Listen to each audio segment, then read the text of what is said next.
በስተ መጨረሻም አቶ ደረጀ እኔ ዋጋ ከፍላለሁ እንጂ በፍጹም ልጆቼን አይለያዩም በማለትም ቃል ሰጥቷል። በጣም በሚያሳዝን ሁኔታ ግን ዛሬ ላይ ደስም በሚል ሁኔታ ዛሬ ላይ ኤቢና ዳጣ ማለት ነው ፍቅራቸውን ተገላልጸዋል። እስከ ዛሬ ድረስ ላደረጉብሽ ነገር ሁሉ ይቅርታ በማለትም ኤቢ ይቅርታ ጠይቃለች። ኤቢም እንግዲህ ይቅርታ ከጠየቀች በኋላ ዳጣ ምንም ችግር የለውም በማለትም ተናግራለች። እናም ናታን እንዲህ በማለትም ይናገራል። ዳጣ ለምንድን ነው ለአባዬና ለማዬ ለምን እኛ እንደምንፋቀር አንነግራቸውም በማለትም ይናገራል። ግን ደግሞ ዳጣ በፍጹም አባቴ በእኔ በጣም ነው የሚተማመነው፣ እናም ከአንቺ በጣም ብዙ ነገር እጠብቃለሁም ብሎኛል። ስለዛም በፍጹም መናገር የለብንም አባቴ ይጎዳብኛል በማለትም አስተዋይዋና አሳቢዋ ዳጣ እንዲህ በማለት ትናገራለች። ናታም በፍጹም ይህንን ነገር እኮ ሲሰሙ ደስ ይላቸዋል፣ ለምን እንደዚህ ታስቢያለሽ በማለትም እንግዲህ ተናግሯትም ነበረ።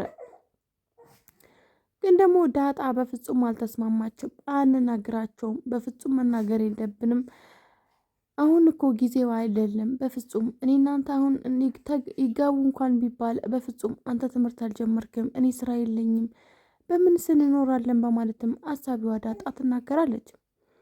ናታን ግን በፍጹም እኔ ከሆነ 1 ዓመት ነው የቀረኝ ልመረቅ በማለትም ከዛም ስራ ይዛለሁ፣ እናም ከዛ መኖሪያ አይቅተንም በማለትም ነበረ መልስ የመለሰላት።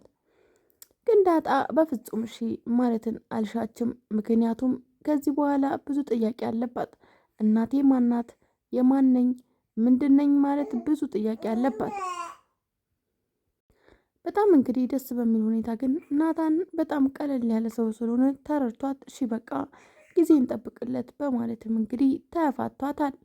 እናም በሌላኛው በኩል ደግሞ ወይዘሮ ማርታ በፍጹም ኤቢ እንደማይወዳት ነግሮኛል፣ ግን ደግሞ ከዳጣ ጋር በፍጹም የሚሆኑ አይመስለኝም በማለትም መልስ ሰጥታ ነበረ። ግን ደግሞ ናታን አሁን ላይ በጣም ለዳጣ በጣም ስለሚያፈቅራት ተዋትም ቢሉኝ ልተውሽ አይደለም ዳጤሻ በጣም ነው ያፈቀርኩሽ በማለትም እንግዲህ ፍቅሩ ይገልጽና ጀምሯል። በእርግጥ ዳጣ በጣም ቀለል ያለችና በጣም አስተዋይ ሴት በመሆኗ ናታን ማለት ነው እንዲሁም ስርዓት ስላላት ማለት ነው ናታን ያው ብዙ የፍቅር እንትኖች ባይገባትም ግን ደግሞ በደንብ አስለምዷታል። አሁን ላይ ናታን በጣም ሀሳብ ውስጥ ገብቷል።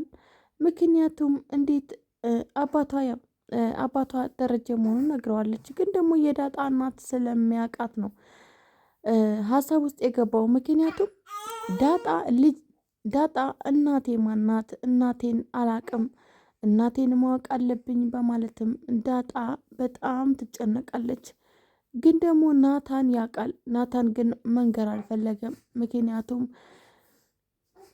ምክንያቱም ጋሽ ደረጀ በፍጹም እንዳይናገር ስላደረገው ነበረ ማለት ነው። ጋሽ ደረጀና ናታን ብቻ ናቸው የዳጣ እናት ማን እንደሆነች የሚያውቁትና በፍጹም ለዳጣ ሊነግራት አልፈለገም። ግን ደግሞ በቅርቡ ዳጣና ናታን የሚጣሉበት ምክንያት እንግዲህ በዚህ መሆኑን አይቀርም ማለት ነው።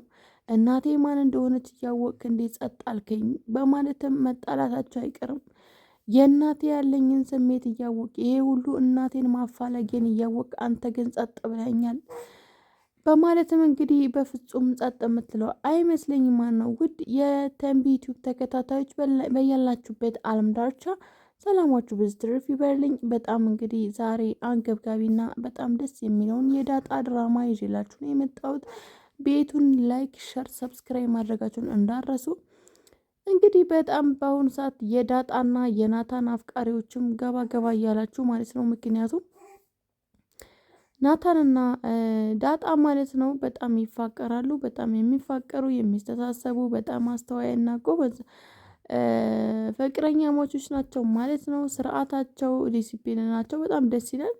ግን ደግሞ ኤቢ የናታን ክላስ ላይ ስላገኘቻት በጣም ምንም ደስ አላላትም። በጣም የድሮ ባህሪዋ ተነስቷል ማለት ነው። የድሮ ባህሪዋን አምጥታ ጮሃባቸዋል። እንዴት እዚህ ክፍል ትገኛች ብላ ነበረ የጮኸችባትና ዳጣ ግን በቃ ምንም አላለቻትም፣ ጸጥ ነበር ያለች። ምክንያቱም ናታን እንደምትወደው ታውቃለች። ግን ደግሞ ናታን ለኤቢ አይወዳትም እንጂ ዳጣ ይኸው አንቺ እሱ የሚፈልግሽ ከሆነ ናታንን እኔ እነግረዋለሁኝ በቃ ከእሷ ጋር እንድትሆን፣ ምክንያቱም የእሱ ፍላጎት ስለሚወሰን ማለት ነው። እሷ ስላፈቀረችው ብቻ ሳይሆን እሱ የሚያፈቅራት ከሆነ እኔ መሀላችሁ ላይ አልገባም። እናም እንግዲህ በዚህ ምክንያት ነበረ ማለት ነው እኔ በፍጹም ለእሷ ምንም አይነት ስሜት የለኝም፣ አልፈልጋትም። ኤቢኮ በጣም አስቸጋሪና ምንም አይነት ጸባይ የሌላት ልጅ ዳበባለት እንግዲህ ናታን የተናገረው። ናታን እንግዲህ እንደዛ ሲናገር በጣም ነው የደነገጠችው። ምክንያቱም ስለ እህቷ እያወራ ያለው ስለ እህቴ መሆኑን በፍጹም እንዳዘነጋ በማለትም እንግዲህ ዳጣ ተናግረው ነበር። እኔ እኮ ኤቢን ከአንቺ በላይ አውቃታለሁ። እኔና ኤቢ አንድ ላይ ነው ያደግነው። ምንም ያክል እህትና ወንድም ባንሆንም አንድ ላይ ነው ያደግነው። እኔ ያደግኩት እዚህ ቤት ነው። እንዴት ጸባይዋ በደንብ አድርጌ ነው የማውቀው። ዳጣ አንቺ ትላንትና መጥተሽ እህትሽ ስለሆነች ብቻ ስለ እሷ ማውራታችን ብሎም በጣም ተከራክሯት ነበረ። እናም እንግዲህ አሁን ላይ ዳጣ ማለት ነው በቃ ምንም እንትን ማለት አልቻለችም። ምክንያቱም በቃ እሱ ስለማይወዳት እሱን ስለምትወደ የነበረው እሷን ተወደው ስለነበረ በቃ አንድ ላይ ሆኖ ማለት ነው። ግን አሁን ላይ በቃ ለመጋባት እያሰቡ ነው። እና መቼ በቃ ሽምግልና መቼ ሌላ ክብሩ ናታን እያሰበ ነው። ግን ዳጣ ኦኬ አላለችም። ምክንያቱም የአቶ ደረጃ ጭንቀት ላይ አሁን ድጋሚ ሌላ ነገር ማምጣት አልፈለገችም። ምክንያቱም እሱ በዚህ አይነት ጭንቀት ውስጥ እያለ እንዴት እኔ ስለመጋባት ስለ ራሴ ነገር ማሰብ እችላለሁኝ? እና በዛ ላይ ደግሞ እናቴን አላገኘሁም በማለትም እንግዲህ ተናግራለች።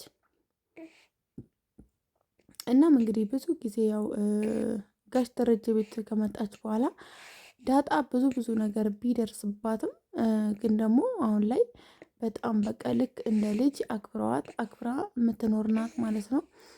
ናታን ያው ከመጀመሪያም እዛ ቤት ነው ማለት ነው። ግን ደግሞ አሁን ላይ በዳጣ ምክንያት ወይም ደግሞ ኤቢ ማለት ነው ብዙ ነገር እያደረገችበት ስለነበረ እሱን ባይቆጡትም ግን ደግሞ በሷ በኤቢ ተግባር እናትና አባት ተበሳጭተው የት እናድርግሽ፣ ምን እናርግሽ፣ ምን እንሆንልሽ እያሉ በቃ ጭራሽ ወደ ውጭ ሀገር እንልክሻለን፣ አንቺ ከሌለሽ ሰላም እናገኛለን በማለትም እንግዲህ እናትና አባት ተናግረው ነበር።